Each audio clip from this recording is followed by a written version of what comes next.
Ke informasi lain, pemirsa Menteri Perdagangan Muhammad Lutfi mengikuti rapat kerja dengan Komisi 6 DPR RI di Kompleks Parlemen Senayan, Jakarta.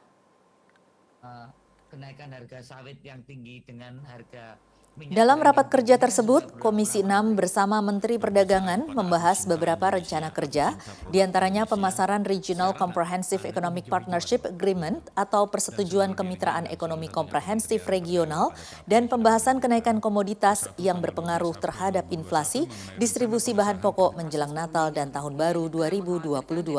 Menteri Perdagangan menyebutkan bahwa Indonesia menggunakan RCEP karena Indonesia telah mempunyai perjanjian perdagangan dengan 6 negara mitra, yakni Selandia Baru, Australia, Korea, Jepang, India, dan Cina. Indonesia menggunakan RCEP itu idenya adalah kita ini sudah mempunyai perjanjian perdagangan dengan setidaknya 6 negara mitra.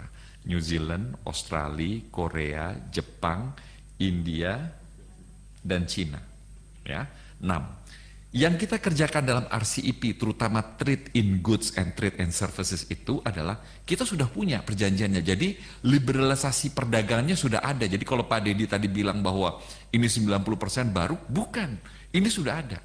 Tetapi dengan perjanjian ini kita mengkonek yang antara penanda tangan itu masing-masing negara. Misalnya gini, kalau kita sama 6 negara ini sudah ada. Nah sekarang Cina sama India itu akan terkonek. Jepang sama Cina akan terkonek lagi dengan RCEP ini. Nah jadi ini yang kejadian. India pada saat itu memang selalu dragging along. Jadi kalau kita sudah berani 90%, 92%, India masih kutak-katik antara 69 sampai 75%. Jadi dia tidak mencerminkan perjanjian perdagangan modern gitu loh. Nah kemudian mereka ngomong gitu. Tapi kalau kita bicara masalah siapa yang menginisiasi adalah Indonesia. Sentralitas ASEAN, dominasinya di tangan Indonesia.